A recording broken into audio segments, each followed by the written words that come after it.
You couldn't tell from how we act in traffic, but Sri Lankans are actually great in a crisis.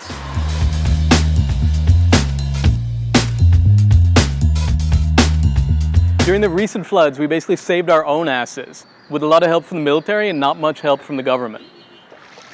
So some politicians like Sujit Senasinghe put their face on relief goods, which is about as useful as a dog pissing on them. No offense. So how does the government actually prepare for disasters? Since we kind of couldn't tell. So after the tsunami, we were like, this sucks, and we set up a Ministry of Disaster Management. Now this ministry has a minister and a deputy minister. Here's their faces on bags of rice. If you can guess what their names are, I will give you some rice. So to manage these guys, we need a national council that has 37 people on it. The president, the prime minister, 22 ministers, every chief minister, and 5 members of the opposition. It's basically a tour bus full of ministers that will come to your disaster and put their face on it.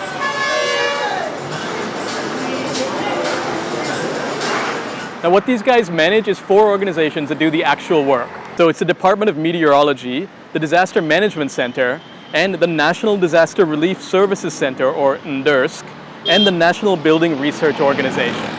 Now I've been doing some reading and I can't really tell the Disaster Management Center and the Disaster Relief Center apart. Together they both seem to have a budget of about 1.5 billion rupees. However, neither one can maintain a working Facebook page, the emergency hotline number doesn't work, and both of their websites are pretty crap. Now so what? Who cares about a website? Who cares if they understand mobile phones? A lot of their job is rebuilding houses and stuff. Well, the difference between a hazard and an actual disaster is very often information. And having our government have the communication skills of like a teenager might help. We know that it rains every May. Here's a chart. We also know the floods are our #1 problem, even bigger than the tsunami. Here's another chart. I forgot the third chart. Wait. Oh yeah. We also know where floods will happen. Here's a map. So the government has all this information. It just isn't able to communicate it. I'm criticizing them, but the government is essential for handling relief. This is their job. They know where the relief centers are. They know what relief is needed. They just can't send a tweet to send their lives. The tsunami was one wake-up call, but this should be another wake-up call. It's 2016 and we just can't do this anymore. We don't need a whole ministry. We just need a few minions that can use the internet. Just the average amount of information a teenager shares on a Thursday could have saved millions of dollars, or even lives. Just look at what the private sector did with little to no information at all. PickMe, a taxi company, deployed boats and planes and went and picked up relief from your house. ReadMe, which is just a tech blog, maintained a really good list of disaster relief centers and what they needed. And Dialogue, which is a phone company, collected over 45 million rupees in donations from what I guess is about 300,000 people. This is not what these people even do. They have day jobs, but in a matter of days, they did amazing work, as did a lot of private citizens. But still, we need help from the government, especially information. So to the Ministry of Disaster Management, please don't be like this rusty-ass phone, which actually doesn't work. Get on social media, get on the internet. Tell us if a disaster is going to happen, and if it happens, tell us how we can help. If you give Sri Lankans a little bit of information, you'll be surprised how awesome we can be.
Engkau Tuhan,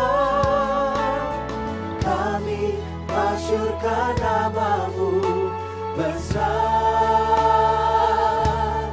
Engkau Tuhan.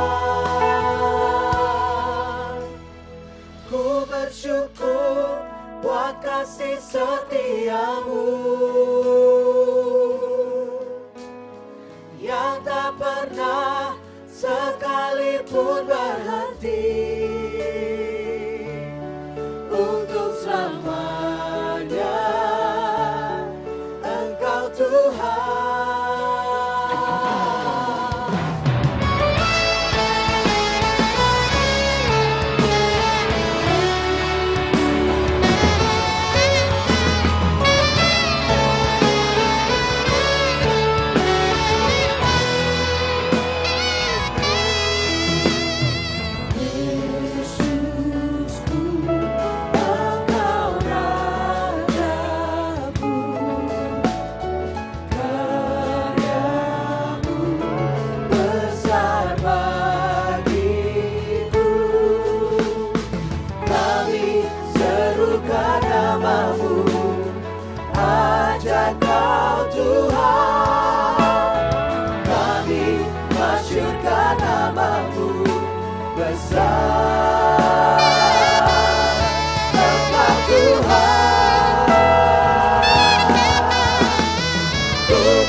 Serukan namamu, ajaib Kau Tuhan.